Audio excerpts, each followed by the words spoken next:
Assalamualaikum warahmatullahi wabarakatuh. Kembali lagi di channel Berita Mistis. Untuk kisah kali ini masih melanjutkan dari kisah yang sebelumnya, yaitu sebuah kisah yang diambil dari Kaskus dari tulisannya Mak Gendis, yaitu sebuah kisah yang berjudul Gendis. Sebelum kita masuk ke ceritanya, tekan dulu tombol like video ini dan jangan lupa tekan juga tombol subscribe channel ini dan nyalakan juga lonceng notifikasinya agar tidak ketinggalan cerita-cerita baru dari channel ini.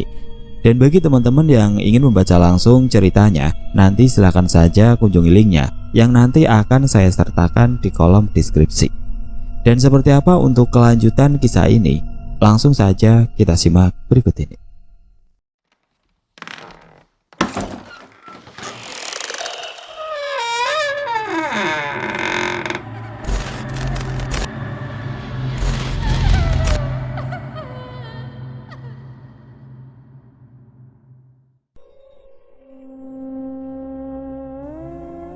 Tidak terasa becak yang aku tumpangi mulai memasuki alun-alun kidul. Gendis tampak antusias melihat ke arah alun-alun. Ditemani cahaya rembulan, putriku bersorak kegirangan ke arah alun-alun. Ia melambaikan tangannya sambil tertawa cekikikan. Aku yang sudah terbiasa menghadapi tingkah pola anakku hanya bisa tersenyum seraya mengecup-ucup kepalanya. Anak jenengan ini hatinya juga lembut dan halus. Tidak bisa dikasari, pasti langsung menangis.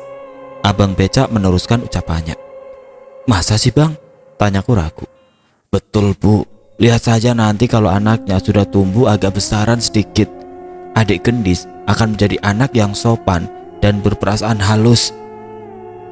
Ia akan sangat dekat dan menyayangi ibunya dengan sepenuh hati.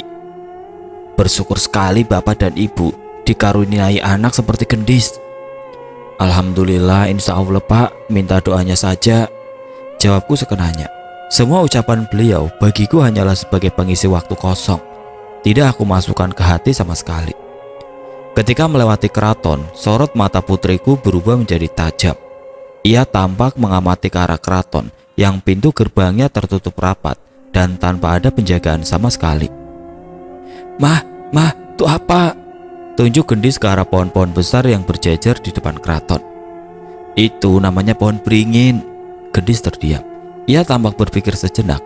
Sesaat kemudian terlontar ucapan dari bibirnya yang mungil. Alamah, itu bukan pohon. Itu namanya pohon sayang. Aku menjelaskan dengan perlahan. No. Gendis menggeleng-gelengkan kepalanya. Putriku tetap kekeh dengan pendiriannya. Kalau barisan pohon beringin yang berdiri kokoh di depan istana bukanlah sebuah pohon. Memangnya yang Gendis lihat itu apa? Tanyaku setengah berbisik ke telinga putriku. Itu mah ame, cakep-cakep. Siapa yang cakep nak? Tanyaku penasaran. Tuh, tunjuknya ke arah deretan pohon yang berdiri kokoh di sepanjang gerbang istana. Mama lihat kan? Ujarnya lagi seraya menatap bola mataku dalam-dalam. Aku tersenyum kecut. Bulu kuduku sontak meremang semuanya. Aku terdiam, tidak berani melanjutkan pertanyaan. Ada rasa takut menyelinap di dada jika harus tahu apa yang saat ini tengah putriku lihat. Penjaganya di situ ramai ya dek. Ternyata abang becak dari tadi mencuri dengar pembicaraanku dan Gendis. Ame, baik. Pakai Gendis ke arah keraton. Jangan kaget pak, bu. Kalau dilihat pakai mata biasa, keraton tampaknya sepi tanpa penjagaan. Coba kalau dilihat pakai mata batin, yang akan bapak dan ibu lihat justru sebaliknya. Terang abang tersebut berusaha menjelaskan apa yang barusan putriku lihat. Aku hanya mengangguk-anggukkan kepala tanda paham. Sedangkan suamiku tampaknya tidak tertarik mendengar ucapan yang terlontar dari mulut pengayuh kendaraan beroda 3 tersebut. Mas tampak asik merekam pemandangan di sekitar alun-alun.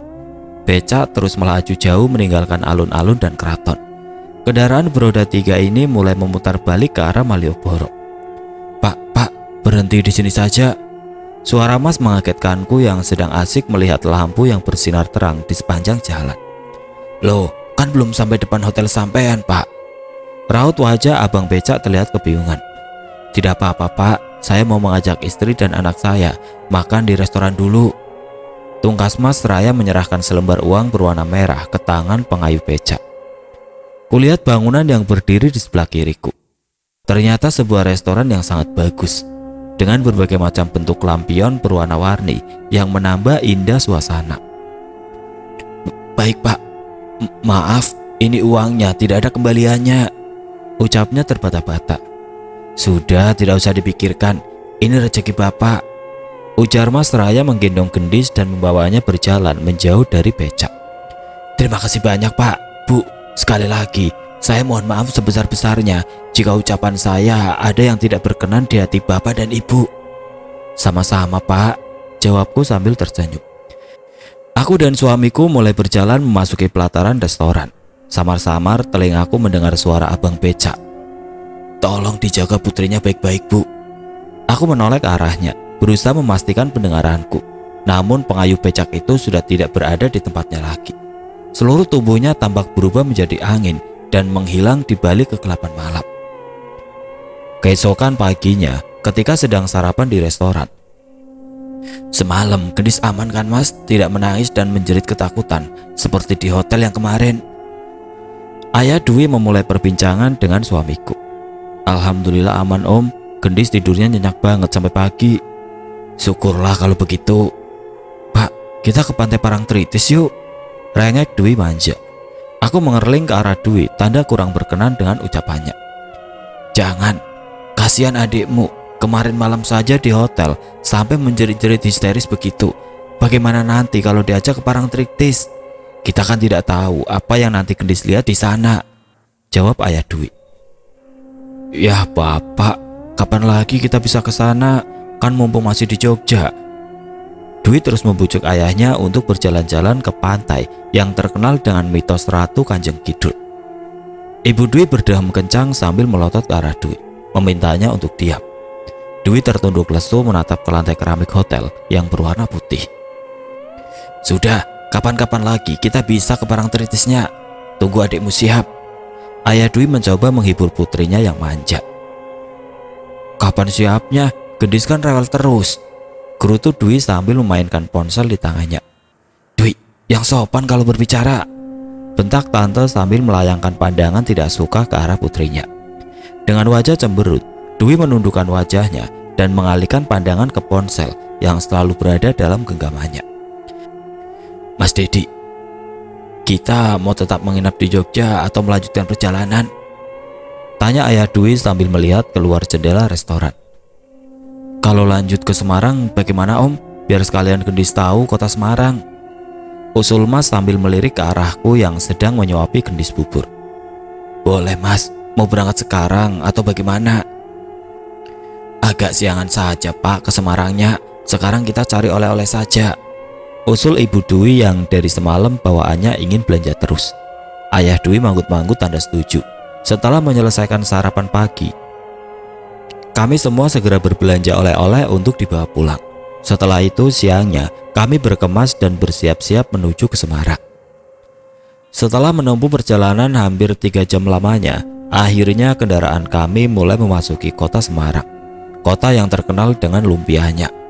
Memasuki pusat kota, mataku berkelana melihat rumah-rumah dan bangunan kuno yang berada di sepanjang jalan.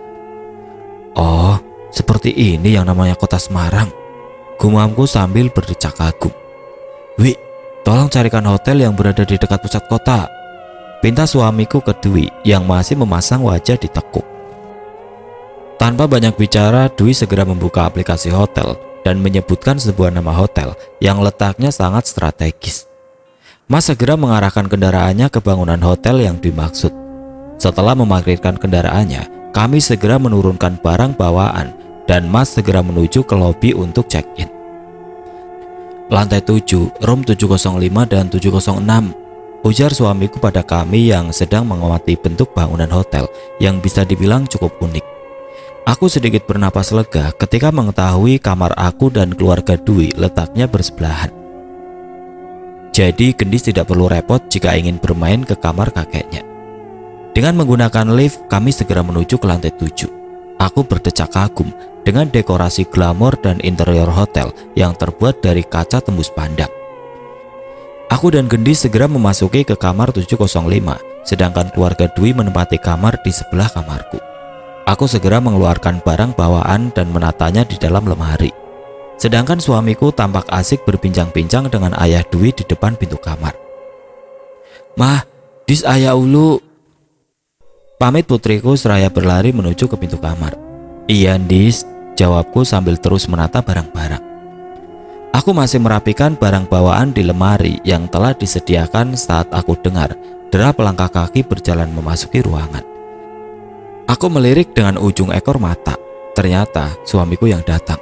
Tapi, tunggu sebentar. Kenapa suamiku hanya sendirian? Di mana putriku?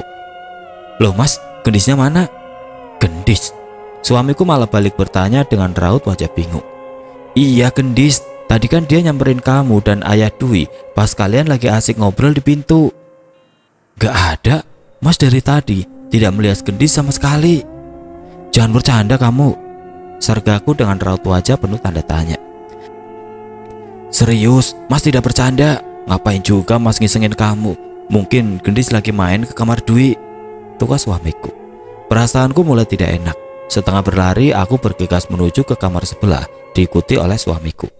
"Tok tok, mah, Gendis ada di kamar mama tidak?" teriakku dari lorong hotel.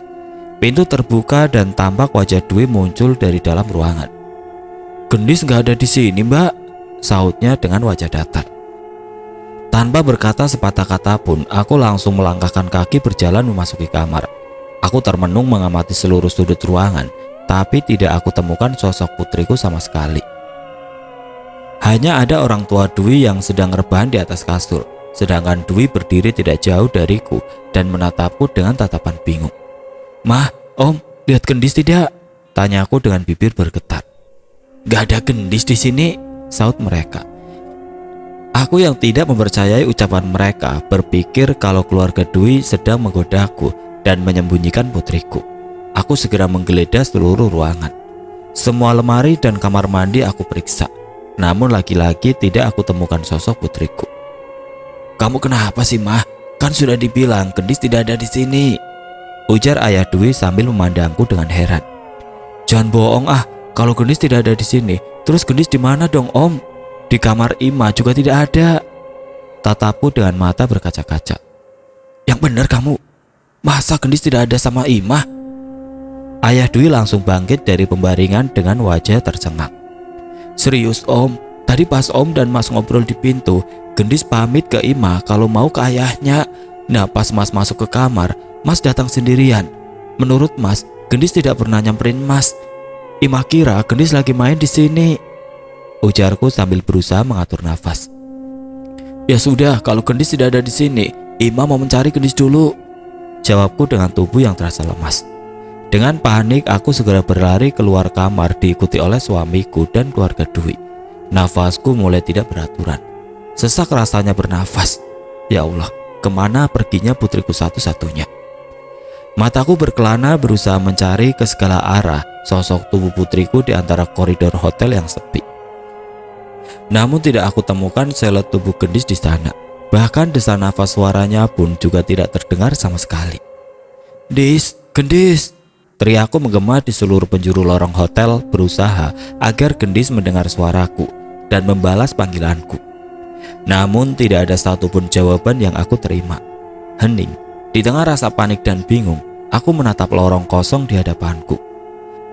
Sepanjang koridor hotel hanya kesunyian yang melingkupinya. "Dis, kamu di mana nak?"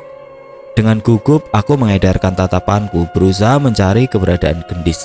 Hatiku diliputi rasa kalut dan bingung.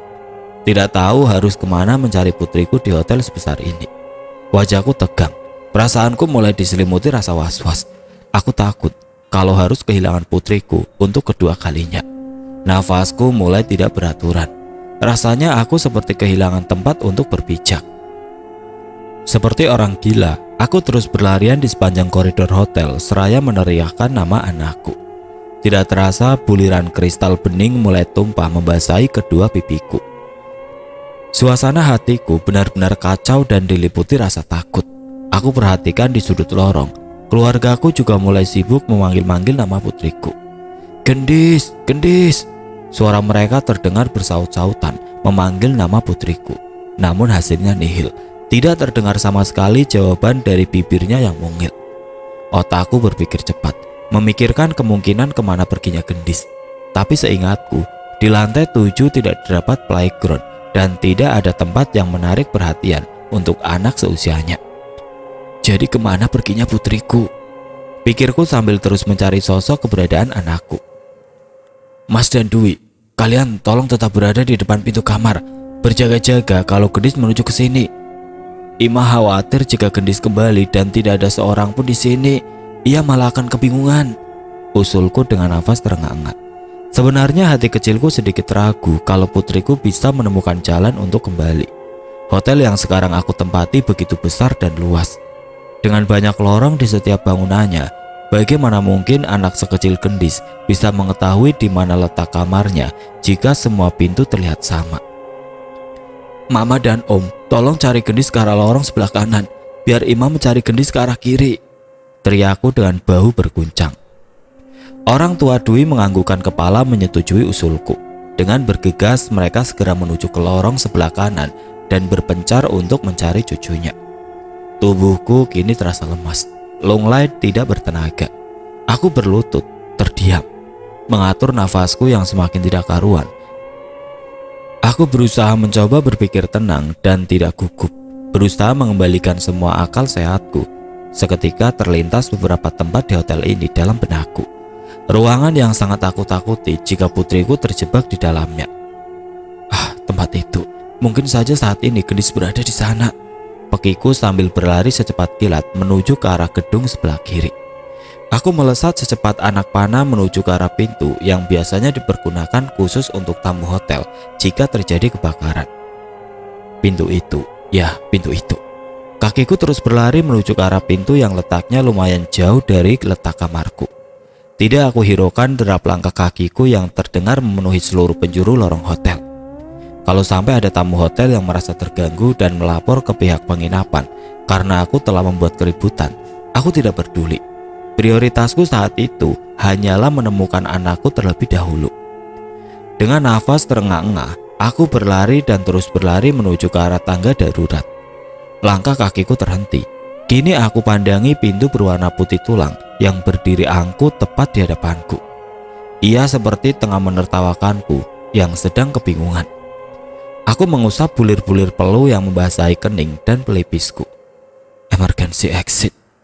Kubaca berulang-ulang dalam hati tulisan yang berhuruf kapital dan berwarna merah menyala. Apa mungkin putriku berada di dalam sana? Batinku menimbang-nimbang. Dengan ragu kupandangi pintu yang terlihat menyeramkan itu sejenak. Lalu ku coba mendorong pintu bertuliskan exit itu perlahan, berat.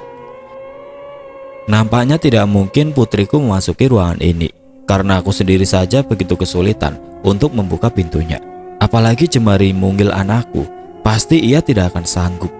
Namun tidak ada salahnya jika aku mengecek ke dalam terlebih dahulu, berusaha memastikan keberadaan putriku di ruangan tersebut. Bismillah, doaku dalam hati. Kreat. Akhirnya setelah aku dorong dengan sekuat tenaga, pintu tangga darurat berhasil terbuka. Kakiku mulai melangkah masuk ke dalamnya. Kreat. Perlahan-lahan pintu itu kembali tertutup. Gelap, pengap. Aku terbatuk beberapa kali. Paru-paruku harus menyesuaikan dengan udara di dalam ruangan yang terasa lembab. Retinaku berusaha untuk beradaptasi dalam tempat yang pencahayaannya begitu redup, atau bahkan cenderung tidak terlihat apapun. Mataku berpendar mencoba mencari tubuh putriku di antara deretan tangga-tangga yang menjulang ke lantai atas dan lantai bawah. Gendis, Gendis, panggilku pelan dan menggema. Hening, tidak ada sautan. Tidak ada siapapun di sana. Hanya desah nafas dan detak jantungku saja yang terdengar. Tampaknya tempat ini tidak pernah disentuh atau didatangi oleh seorang pun. Dari balik kegelapan, terdengar suara parau seseorang berdehem dengan suaranya yang serak dan kencang. Aku terperajat kaget dan segera berlari, berhambur keluar dari ruangan yang menurutku begitu kurangnya sirkulasi udara. Aku menutup kembali pintu tangga darurat rapat-rapat dan segera menyandarkan tubuhku di balik pintu bercat putih. Jantungku berdebar cepat, pandanganku berkunang-kunang, dan badanku lemas. Rasanya tadi jantungku hampir saja copot. Dengkulku terasa lemas sekali. Aku menarik nafas dalam-dalam, berusaha mengatur nafasku yang kembali memburu seketika. Siapa tadi yang berdam? Manusia ataukah makhluk yang mendiami tangga darurat? Entahlah, siapapun itu, aku tidak peduli. Yang pasti, sudah aku pastikan kalau putriku tidak berada di dalam tempat gelap itu. Aku mengusap wajahku beberapa kali saking takutnya. Terus berusaha mengatur nafasku, membuatnya kembali normal. Aku mengalihkan pandangan memperhatikan dengan seksama ke sudut hotel yang terbuat dari kaca tembus pandang. Di sini tidak ada gendis. Kemana lagi harus aku mencari putriku? Aku berusaha berpikir keras. Jangan-jangan putriku. Bodohnya aku. Kenapa aku tidak berpikir ke sana? Aku merutuki diriku sendiri. Aku kembali berlari di antara lorong-lorong hotel yang sepi. Lift, desisku tajam. Langkah kakiku kini menuju dengan cepat ke arah lift berada. Sesampainya di ujung lorong bangunan hotel yang semuanya terbuat dari kaca, aku memalingkan wajah ke arah pintu lift.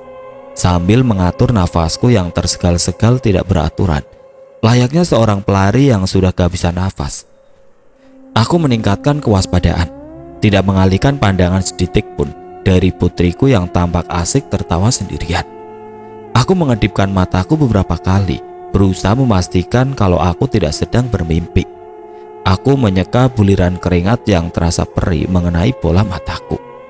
Akhirnya aku temukan kembali sosok tubuh mungil putriku yang sedang asik duduk bersila di atas hamparan karpet permadani berwarna merah darah. Kulihat Gendis sedang bertepuk tangan dengan riang layaknya sedang merayakan pesta ulang tahun. Bola matanya yang bulat besar tampak menatap penuh takjub ke arah lift yang sedari tadi aku perhatikan pintunya asik terbuka dan menutup sendiri. Seolah-olah ada yang sedang memainkan tombolnya dari dalam.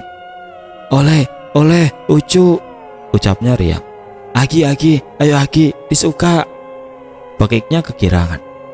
Saat itu seperti sedang ada atraksi yang menghibur putriku di dalam lift. Entah siapa dan mengapa, hatiku mengucap syukur karena Gendis tidak ikut masuk ke dalam lift.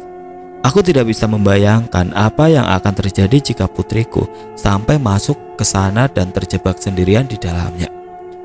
Gendis, teriakku kencang sambil berlari ke arah putriku yang terus-menerus menatap lurus ke arah lift sambil bertepuk tangan. Aku segera merengkuh tubuh putriku yang terdiam mematung, disertai tatapan keheranan dari bola matanya yang jernih. Aku tersenyum getir karena berhasil menemukan putriku kembali. Mama apa? Mama apa Angis? Tanyanya dengan tatapan lugu. Tidak aku hiraukan celoteh yang terlontar dari bibir merahnya. Aku terus memeluk dan menghujani wajahnya dengan ciuman. Hanya air bening yang kurasakan semakin banyak mengenang di pelupuk mataku. Gendis kenapa bisa ada di sini, Nak? Katanya tadi mau ke ayah. Tanyaku sambil menatap netra coklat mudanya lekat-lekat. Iya mah, Adi dis au ke ayah, tapi ayah acik obrol sama ake. Kalau ayah asik ngobrol, kenapa Gendis malah kesini? Mama khawatir, Dis. Maaf ya mah. Iya, Mama maafin Gendis. Tapi kan Mama sudah pernah bilang sama Gendis kalau Gendis tidak boleh pergi kemana-mana kalau tidak sama Mama dan ayah. Iya mah, api Indis ini aja ama mendis. Ujarnya seraya mengusap pucuk kepalaku dengan penuh rasa cinta. Teman-teman. Iya mah, itu mendis anyak. Telunjuk putriku menunjuk ke arah dalam lift yang kini pintunya terbuka sepenuhnya. Aku menatap ragu ke arah pintu lift kosong. Tidak ada bayangan siapapun di dalam sana. Entah kegilaan apa lagi yang akan aku temui jika para makhluk yang berada di dalam lift menunjukkan jati dirinya kepadaku. Mungkin aku bisa menjerit-jerit histeris saking takutnya. Di situ banyak teman Gendis. Tanyaku berusaha melawan rasa gugup. Gendis menganggukkan mahkotanya yang hitam legam. Tuh, ada akak, adik, semua aik-aik sama Endis. Ada ayang Endis, au ain sama Endis. Ujarnya sambil memamerkan gigi kelincinya. Akak antik, ajunya wet. Teman-teman, ini Mama Endis, Mama antik kan? Celoteh Gendis yang berusaha memperkenalkanku kepada teman-teman barunya. Teman yang hanya bisa dilihat oleh mata batin putriku. Mah, ata aman Endis, mama antik, mama aik, ucapnya antusias. Iya aman, Dis gak mau Ain sama mama. Wajahnya menunjukkan raut kecewa. Kini putriku terdiam. Ia tampak tengah berkomunikasi dengan mereka melalui batin. Sejenak kemudian raut wajah putriku berubah dari yang tadinya ceria menjadi muram. Tampak mendung menggelayuti parasnya yang cantik. Ya mah, leka au pergi. Ya Dis gak ada temen lagi. Seketika raut wajah putriku berubah murung. Ia terdiam mengamati ke arah pintu lift yang perlahan-lahan pintunya tertutup sendiri. Anakku mendesah pelan. Baik, ucapnya sambil melambaikan tangannya dengan tidak bersemangat. Dis gak ada menagi, ujar suaranya yang cadel sambil diiringi isak tangis perlahan. Tampaknya putriku merasa sedih karena harus berpisah dengan teman-teman barunya. Sayang, jangan sedih, kan masih ada mama, ayah, kakek, Nini, dan Mbak Dwi yang bisa jadi teman Gendis. Hiburku berusaha mengembalikan keceriaan putriku. No, ujarnya seraya menatap ke hamparan permadani merah.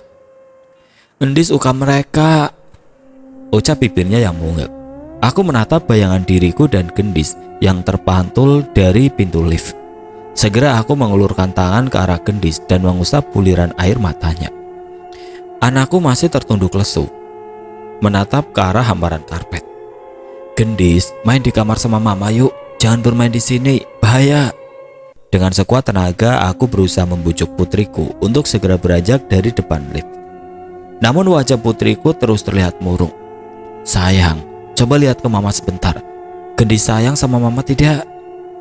Wajahnya yang dari tadi tertunduk lesu perlahan-lahan mulai mengangkat wajahnya dan menatap ke arahku. Matanya yang sendu tampak berbinar ceria. Gendis sayang mama. Nah, kalau Gendis sayang mama, ayo kita kembali ke kamar. Jangan cuma duduk di sini. Kan karpetnya kotor bekas kena kaki orang yang lalu lalang. Kalau badan Gendis nanti gatal-gatal gimana? Mama kan jadi sedih.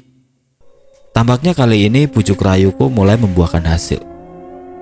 Gendis menjulurkan tangannya yang mungil untuk aku genggam. Ia mengangkat tubuhnya.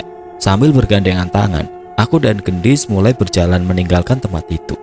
Dari kejauhan, kulihat keluargaku sudah berkumpul di depan pintu kamar. Dengan wajah berseri-seri, mereka melihat kedatanganku bersama Gendis. Mereka segera berlari berhamburan ke arah anakku. Gendis, ya Allah, kamu dari mana saja? Semua sampai khawatir gara-gara kecarian Gendis, tapi tidak ketemu-ketemu, jerit Ibu Dwi dengan mata berkaca-kaca. Alhamdulillah akhirnya Gendis ditemukan. Tadi Gendis ketemu di mana mah? Tanya suamiku sambil mendekap erat tubuh putrinya yang tampak kebingungan karena dikelilingi tatapan panik keluargaku. Di depan lift mas, jawabku terbata-bata. Lift? Kenapa Gendis bisa sampai ke sana? Tanya mas keheranan. Ima sendiri tidak tahu mas. Ima malah bingung kenapa pas Gendis berjalan keluar kamar, mas dan om malah tidak melihatnya sama sekali. Iya sama, om juga heran. Padahal selama om dan mas Dedi mengobrol di depan pintu, kami sama sekali tidak melihat Gendis berjalan meninggalkan kamar, ujar ayah Dwi. Mah, ngapain Gendis duduk di depan lift? Tanya suamiku penuh rasa ingin tahu. Pas Ima sampai lift, yang Ima lihat Gendis cuma duduk sambil tepuk tangan saja mas. Ayah Dwi menatap wajah putriku lekat-lekat. Tampaknya beliau merasa bersalah karena merasa telah lalai menjaga cucunya. Tanteku langsung menerocos tidak sabaran. Pasti Gendis di sana habis main sama teman-temannya, ya kan? Ujarnya berapi-api. Dis, kamu tadi habis pergi dan bermain sama teman-temanmu ya? Kamu tadi berbicara sama setan kan? Temanmu itu setan semua kan? Tatap Ibu Dwi tajam ke arah putriku yang hanya menatap ke arahnya dengan tatapan polos. Astagfirullah, hanya kalimat itu yang terlontar dari mulutku. Bagaimana mungkin tanteku bisa mengucap kalimat sejahat itu tanpa memandang perasaan putriku? Gendis hanya termangu mendengar ucapan yang terlontar dari mulut Ibu Dwi. Wajahnya terlihat kebingungan. Aku pun terpelatuk mendengar ucapan Ibu Dwi. setan katanya. Batinku geram. Raut wajahku seketika berubah menunjukkan rasa tidak suka dan kurang respek akan ucapan beliau. Bagaimana mungkin anakku bisa dikatakan berteman dengan setan? Yang maaf, setan itu selalu berkonotasi negatif. Sedangkan Gendis semenjak ia lahir dan belum bisa melihat, sudah peka dengan perubahan energi yang berada di sekitarnya. Gendis akan segera menangis jika ada sesuatu yang berenergi negatif mendekatinya. Ia merasa tidak nyaman. Sedangkan bagaimana mungkin keluargaku sendiri bisa berkata jika teman-teman putriku adalah setan? Akal sehat dan hati nuraniku sebagai seorang ibu benar-benar marah dan menolak mentah-mentah ucapan Ibu Dwi. Ingin rasanya mulutku ini melawan ucapan tanteku, namun aku takut kalau terjadi perang mulut dan permusuhan di keluarga. Aku juga masih menghormati beliau dan memandang jasa-jasa beliau ke diriku. Aku menarik nafas dalam-dalam, berusaha mengontrol emosiku yang mulai memuncak. Dwi mencuri pandang ke arahku.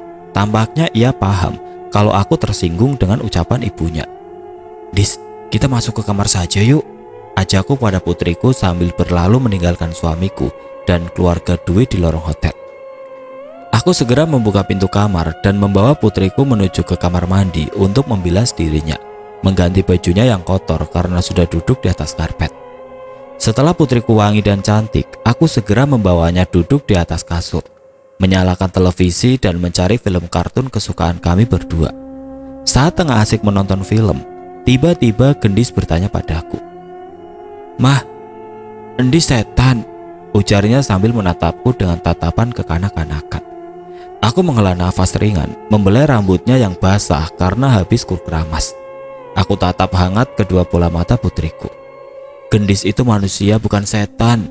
Gendis anak mama," jawabku tegas. Aku membelai lembut kedua pipinya, merengkuh kepala putriku ke dalam pelukanku. "Gendis, kepikiran kata-kata Nini ya?" Putriku menatapku dalam diam. Aku merasakan tatapan putriku begitu meneduhkan dan menenangkan hatiku. Tatapan polos seorang anak kecil yang tanpa dosa. "Sini Dis, kita ngobrol sebentar." Aku mendudukkan putriku di pangkuanku. Kupeluk erat tubuhnya dari belakang, berusaha memberikan kehangatan cintaku. "Apa mah?" ujarnya sambil memainkan jemariku. "Mama minta tolong sama Gendis. Kalau Nini atau siapapun berkata kalau teman-teman Gendis itu setan, jangan pernah didengar ya nak. Dan jangan simpan ucapan mereka ke hati dan pikiran Gendis. Tolong buang jauh-jauh semua ucapan jahat mereka." "Api mah, tapi kenapa? Emangnya Gendis menetan?" "Bukan, anak mama tidak pernah berteman dengan setan. Gendis dari lahir tidak suka deket-deket dengan makhluk ciptaan Allah yang berenergi negatif dan jahat. Jadi, Gendis bukan temannya setan." Aku memberi penekanan pada putriku agar ia paham kalau ia tidak pernah berteman dengan setan, seperti yang orang awam sering lontarkan kepada putriku. "Yus, Gendis teman apa mah?" "Gendis temannya mama, sahabatnya mama, selamanya," ujarku sambil menggelitiki tubuhnya. Putriku tertawa kegelian. "Aun mah, aun." Kami bercanda dan tertawa bersama-sama di atas tempat tidur. Aku sibak rambut ikal yang menutupi wajahnya akibat habis berguling-guling di atas kasur. "Dis, Gendis tahu tidak kalau Gendis tidak menyukai manusia yang berhati jahat?" Tatapku dalam-dalam ke netranya yang jernih. "Apa mah?" tanyanya kebingungan. Aku tertawa kecil mendengar jawabannya yang polos. Ya Allah, bagaimana mungkin anak sesuci ini bisa dibilang berteman dengan makhluk yang selalu berkonotasi negatif? Aku menggelengkan kepala tidak habis pikir. Gendis ingat tidak, waktu itu ada 2 orang ibu yang menginap di rumah Gendis selama seminggu. "Dah mah, disupa." "Emang apa mah?" Aku menarik nafas panjang dan melepaskannya perlahan. Waktu mereka menginap di rumah, Gendis hanya mau menegur dan mengajak ngobrol salah seorang dari mereka. Sedangkan Gendis tidak pernah mau menegur bahkan mendekat ke ibu yang satunya lagi. Kenapa ayo? Aku memancing putriku untuk menceritakan apa yang ia rasakan. Kedua bola mata anakku berputar. Putriku tengah mencoba mengingat-ingat peristiwa yang sedang aku ceritakan kepadanya. "Gendis tahu mah." Gendis tahu, coba kasih tahu mama. Gendis suka ibu yang uah, orangnya baik. Terus kenapa Gendis tidak pernah mau mendekat dan menegur ke ibu yang satunya lagi? Gendis nggak suka, Aat. Aku tersenyum mendengar jawabannya yang polos. Gendis bisa tahu kalau ibu yang satunya lagi jahat dari mana. Kan Gendis waktu itu baru pertama kali bertemu dengan dia. Anakku memalingkan wajahnya, menatapku tanpa berkedip sedikit pun. Matanya yang indah bagai menghipnotisku. Di sini, Dis au di sini, jawabnya seraya menunjuk ke kepalanya. Aku mempererat pelukanku ke tubuh Gendis, menciumi pucuk kepalanya dengan penuh cinta kasih. Gendisnya mama, kamu begitu peka dan mampu membedakan mana manusia yang baik dan jahat. Gendis tidak menyukai manusia yang memakai topeng palsu di wajahnya.